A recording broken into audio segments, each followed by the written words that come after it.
that the people out there who organise our transportation issues in this country have decided that actually it's quite a good idea to forget about car drivers and to give priority to cyclists, to pedestrians and to people who travel on public transport. Now, I have to say, this comes as no surprise to me at all, because all you've got to do is walk around the main parts of the City of London to discover that the roads have been completely mangled. And put your life at risk if you step into some of those cycle paths. Well, I'll tell you what, I mean, you can stand on Blackfriars Bridge and wonder at which direction you're supposed to be looking in. At night time, you can't tell where the traffic lights are. It's all counterintuitive. It totally is. It's a nightmare. And I was nearly taken out by a cyclist who actually came off the cycle lane to go onto the road and nearly took me out. And since then, I've kind of stood there with video cameras to watch how they're used and how behaviour is being treated. I'm going off subject here, but I'm so wound up. No, not at all. About we can't do things in moderation now we've effectively got militant cyclists.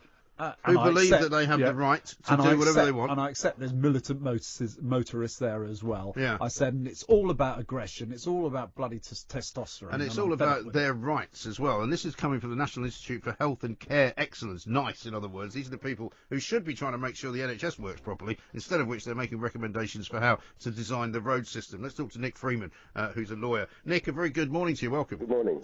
This is getting a bit carried away, isn't it? Yeah, I agree with you completely. I mean, for me, roads are for cars, cycle lanes are for cyclists, and pavements are for pedestrians. Yeah. And, pretty straightforward, really, isn't it? It's very straightforward, and we have a massive problem with obesity. The Royal College of Surgeons actually said yesterday that it's not a lifestyle choice, but actually it's a disease caused by health inequalities, genetic influences, and social factors.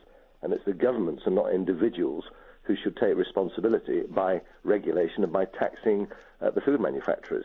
I don't think... But they also see fit to tell us to get onto bikes all the time, as if that's somehow better for you. Now, it might be if you're cycling around in the country, but I can't believe that sitting in traffic and cycling around, risking your own life in the centre of cities of this country, is good for you. No, it's terrible. I did a cycle ride for ITV, and the first thing that I noticed when I drove into London, that as I set off, was the smog, and I thought, just something I wasn't really expecting. You feel completely full with poisonous, toxic air. So it's not a place you really want to be cycling in any case, or if you do, you need the proper mask, don't you? But this comes about, doesn't it, because of the problem with obesity, and I think we're conflating two completely different issues.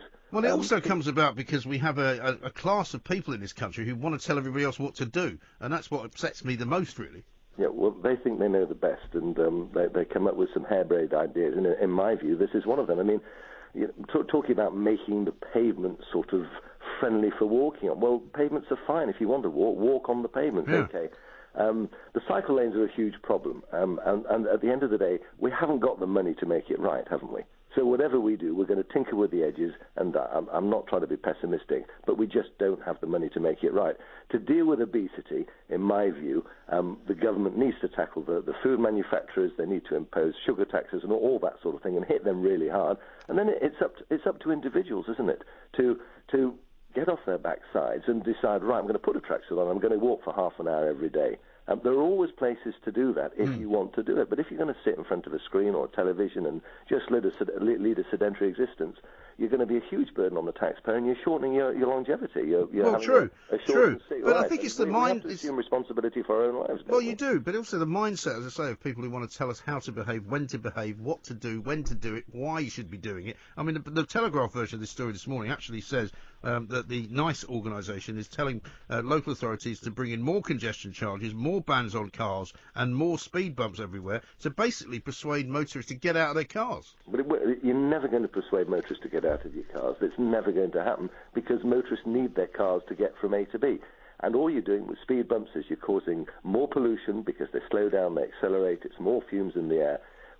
We need serious investment, don't we? And it's a completely different argument from people who are obese. There are two completely separate arguments. Ideally, what we want are, like we have on the continent, in Holland, in France, proper cycle lanes where they're secured by a high ledge, And the cyclists aren't aggressive there. There's a completely No, different they don't. They also they don't all wear lycra either. But also we need the law in relation to cyclists needs to change, because of course you have to remember cyclists cycle with impunity. They can be aggressive. They can do what they like. Who is it? That incident happened. Yeah, but who is it? How do you locate them? How do you apprehend them? How do you punish them? Well, you can't, because we have no means of identifying them. And what we need to do is get hold of the law in relation to cyclists and deal with it properly so that they are made accountable. And that, I think, would remove some of the aggression, because if they think they can get away with it, they'll carry on cycling as they are at the moment, which is quite dangerous. Well, I'm with you there on that, Nick. But also, you drew a comparison with Holland. Now, the difference between Holland and the UK is they have been on cycles since time immemorial. Yeah, it's also very flat.